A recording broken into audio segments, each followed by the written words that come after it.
હે સાચી શું વાત છે આટલા બધા નાચા તમે? તને દેખાતું નહીં મારી છોકરી 5 વર્ષના કડી મહેનત થી અત્યારે પોલીસ વાળી બની છે અને તારો છોકરો તો ઈ નહીં રહી ગયો.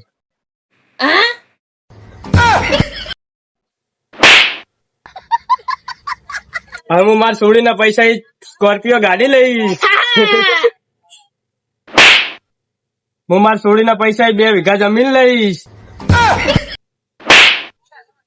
મારે કેમ એને છોકરી પોલીસ અફસર બની છે તું કરે શું તાર? હવે મારી છોડી પૈસા કમાઈને મને અમીર કરી દે અને તું ગરીબ ને ગરીબ રહી જઈશ.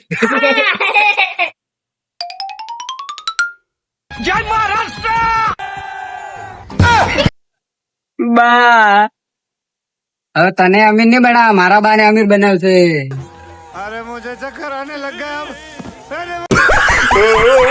बड़े खतरनाक लोग हैं.